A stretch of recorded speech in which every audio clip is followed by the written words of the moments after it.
7 years. That is how long it took for my father to pick up the phone and call me. 7 years of silence, and when his voice finally came through, it was not to ask how I was doing. It was not to say he missed me. No, he called because he needed something. The crazy part. When I left home at 18, nobody in my family even noticed I was gone. I want to share this story with you today because I know some of you might understand this kind of pain. Before we dive in, let me know in the comments where you are watching from today. If this story resonates with you, please hit that like button and subscribe to the channel. Now, let me take you back to where it all began so you can understand why that phone call shook me to my core. I grew up in a small town in Ohio in an old two-story house that creaked every time the wind blew. From the outside, we probably looked like any other American family. My father Thomas worked as a plumber. He had rough hands and a quiet demeanor, the kind of man who spoke more with grunts than actual words. My mother Linda worked at the local grocery store as a cashier. She was always tired, always busy, always somewhere else in her mind, even when she was standing right in front of you. Then there was my older brother Kyle. He was 3 years older than me, and from the moment I can remember, he was the center of everything. Kyle was good at sports. He played football, and in our small town, that made him royalty. My father's eyes would light up whenever Kyle walked into a room. My mother would beam with pride when she talked about him to the neighbors. Kyle this, Kyle that. His trophies lined the living room shelves. His photos covered the walls. His name was always on everyone's lips. And then there was me, Grace, the quiet one, the one who sat in the corner and watched, the one who learned early on that no matter how loud I screamed, nobody would hear me. I remember my 9th birthday like it was yesterday. I woke up that morning excited the way kids do when they know it is their special day. I ran downstairs expecting balloons, a cake, maybe a small pile of presents. Instead, I found my mother rushing around the kitchen, making breakfast for Kyle, who had an early football practice. My father was already in the truck, honking the horn impatiently. Nobody said happy birthday.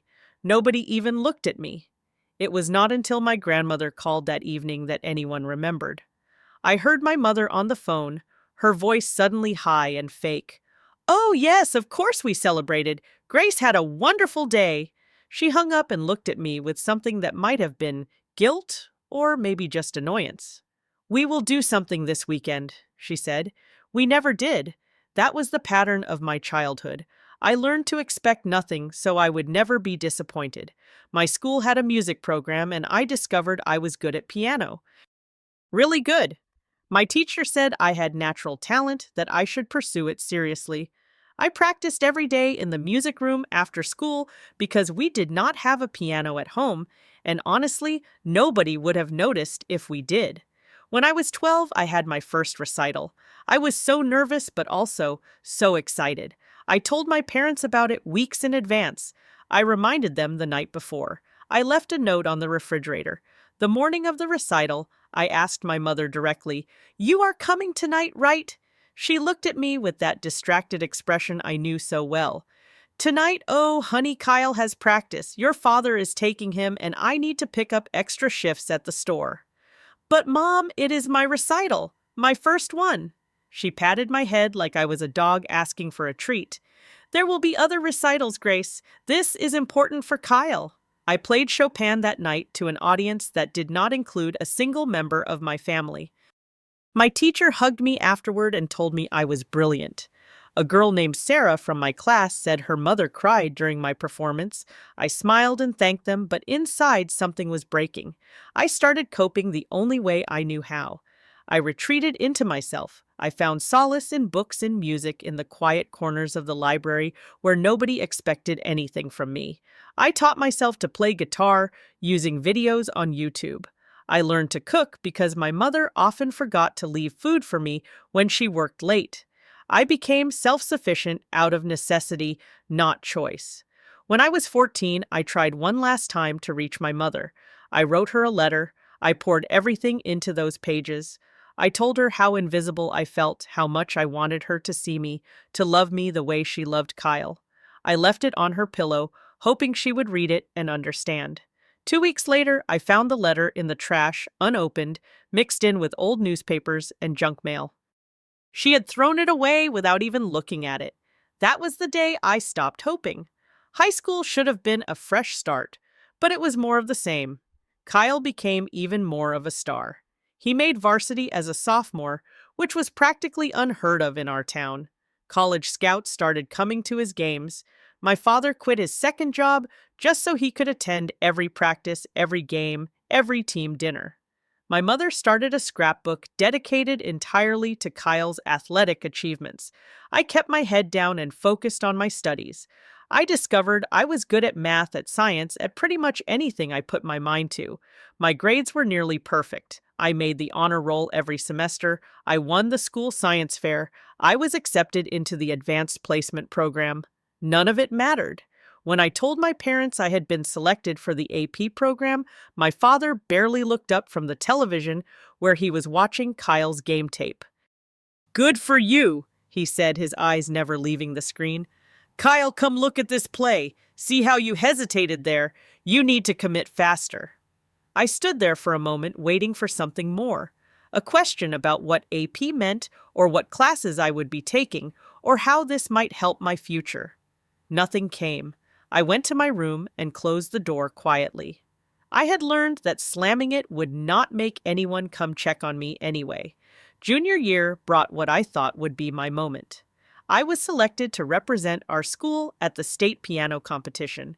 This was huge. Only one student per school was chosen, and I had beaten out dozens of others. My music teacher was ecstatic. She told me this could open doors for college scholarships, for music conservatories, for a future I had only dreamed about. I decided to tell my family at dinner. We rarely ate together anymore, but that night everyone happened to be at the table. I waited for a pause in the conversation, which of course was about Kyle's upcoming championship game. "I have some news," I said, my voice stronger than I expected. "I was selected for the state piano competition. It is in 2 weeks in Columbus." My mother looked up. "Oh, that is nice, honey." My father frowned.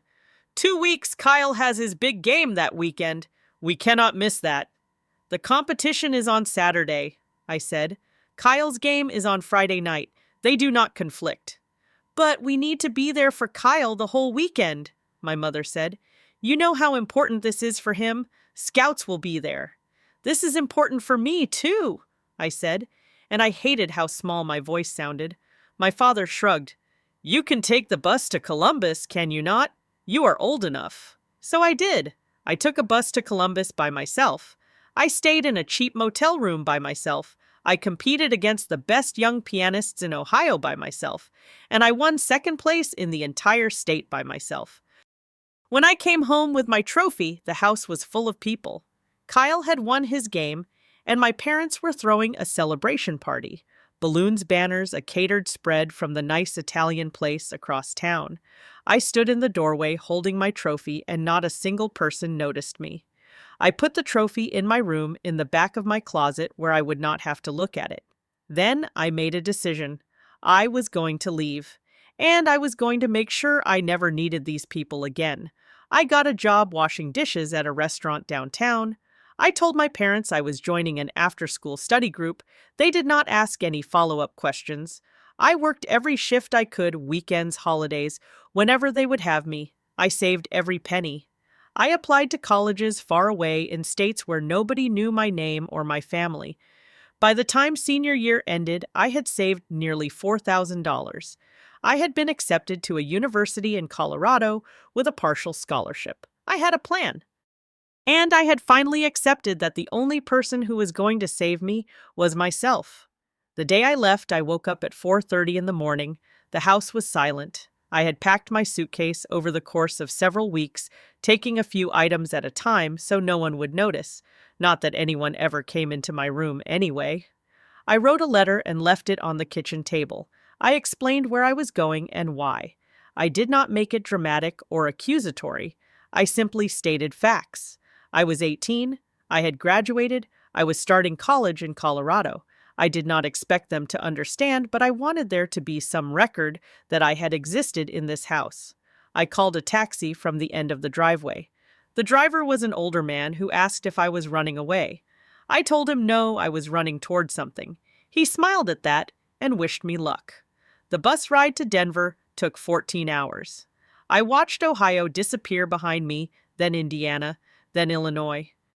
Somewhere in Nebraska, as the sun was setting over endless fields, I started to cry. Not from sadness exactly. It was more like a release. All those years of holding everything in, of being invisible, of pretending I did not need what everyone else had. It all came pouring out onto that dirty bus seat. By the time we reached Colorado, I was empty. But I was also free. I found a tiny apartment near campus. It was barely bigger than a closet with one window that looked out onto a brick wall. I loved it. It was mine. Nobody could take it from me. Nobody could forget I lived there, because I was the only one who knew. A week after I arrived, curiosity got the better of me. I called home. I wanted to see if anyone had noticed, if anyone had read my letter, if anyone cared. My mother answered on the third ring. "Hello? Mom, it is Grace." "Oh, Grace! Are you in your room? Dinner is almost ready." I felt the world tilt. She did not know. A week had passed and she had not noticed I was gone. "Mom," I said slowly, "I am in Colorado. I left a letter on the kitchen table. I moved out." There was a long silence. Then, "Oh, okay. Well, take care of yourself." She hung up without asking for my address, without asking if I was safe, without asking anything at all. I sat on my tiny bed in my tiny apartment and stared at my phone. No calls came, no texts, no emails, nothing. For the first few days, I kept checking. Maybe there was a delay. Maybe they were processing it. Maybe they would realize what had happened and reach out with apologies and explanations. Days turned into weeks. Weeks turned into months. The silence was deafening in its completeness. I had vanished from their lives and they had simply closed the gap the same way water fills a space when you remove a stone, effortlessly, thoughtlessly, as if I had never been there at all. I threw myself into my new life with everything I had. I took a full course load and worked 3 jobs to cover what my scholarship did not. I waited tables at a diner near campus. I tutored high school students in math. On weekends, I played guitar at a coffee shop that paid me in tips and free espresso. It was exhausting. There were nights I fell asleep at my desk, nights I ate nothing but instant noodles and hope. But it was also exhilarating. Every accomplishment was mine. Every failure was mine too, but at least it mattered. At least someone noticed. I made friends for the first time in my life. Real friends. A guy named Marcus from my programming class who made me laugh until my stomach hurt. A girl named Priya from the coffee shop who taught me how to make the perfect latte. They asked about my family once, and I told them I did not have one. They did not push, they just accepted me as I was. I graduated in 4 years with a degree in software engineering. My GPA was high enough to catch the attention of recruiters, and I landed a job at a tech company in Denver. The starting salary was more money than I had ever imagined having. I rented a real apartment, one with multiple rooms and windows that looked out onto the mountains. I bought furniture that was not secondhand. I started to feel like a real person. 3 years into my career, I was promoted. I led a small team. I bought my own place, a modest condo, in a neighborhood I loved. I kept playing music, and slowly I built a following at local venues. People came to hear me play. People knew my name. People saw me. And then I met Emma. She was a nurse, kind and patient, and everything I never knew I needed. We met at one of my shows. She was sitting in the front row, and she stayed until the last song. Afterward, she told me that my music made her feel things she did not have words for. I told her I did not have words for most things either, which made her laugh.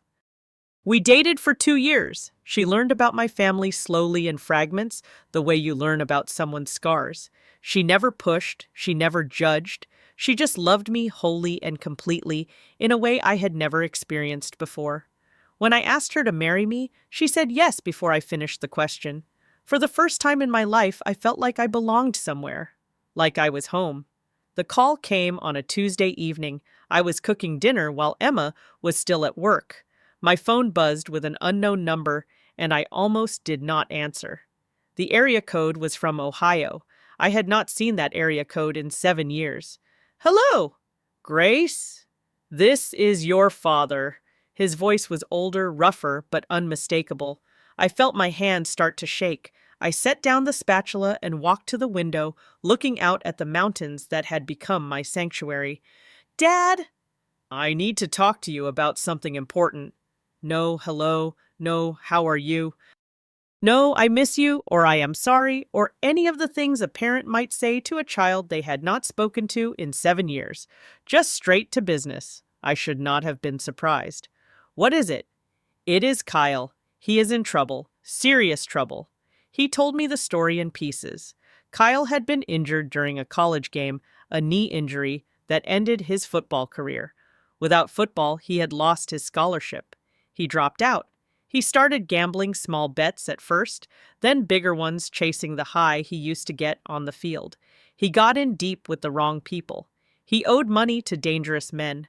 My parents had emptied their savings. They had taken a second mortgage on the house. They had done everything they could, and it was not enough. Kyle still owed $50,000, and the people he owed it to were not patient. You need to help your brother, my father said. I know you are doing well. I saw on the internet. You have a good job. You can afford this. I let the silence stretch. 7 years. 7 years of nothing. And now this. How did you find me? Your mother found your social media. We have been following you for a while. Following me. Not reaching out, not congratulating me on my graduation, my job, my engagement. Just watching from a distance, waiting until they needed something. Let me get this straight, I said. You have known where I am, you have seen what I have accomplished, and you never once thought to pick up the phone until you needed money. That is not fair, Grace. We have been busy. Life gets complicated. Life gets complicated, I repeated. 7 years, Dad. I left a letter. Mom did not even know I was gone until I called. You never tried to find me. You never asked if I was okay. We knew you were fine. You always were independent. I was independent because I had to be, because no one in that house ever saw me.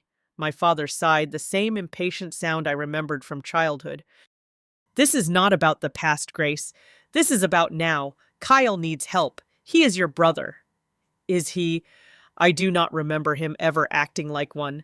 I do not remember you or Mom acting like parents, not to me. You are being dramatic. We raised you. We put a roof over your head. We fed you. What more do you want? I wanted to be seen, I said. I wanted someone to come to my recitals. I wanted someone to notice when I won awards. I wanted someone to notice when I left. Grace, this is not the time for this. Kyle's life is in danger. And where was everyone when my life felt like it was in danger? When I was so lonely, I thought I might disappear entirely. Where was anyone then? My father had no answer. The silence between us was thick with everything that had never been said. I need time to think, I finally said.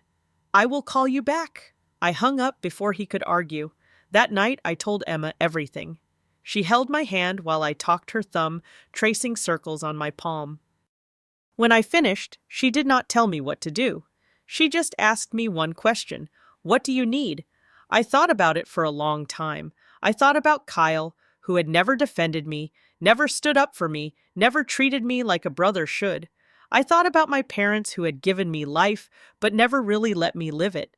I thought about the years I spent feeling invisible, the years I spent rebuilding myself from scratch. I did not owe them anything. I knew that.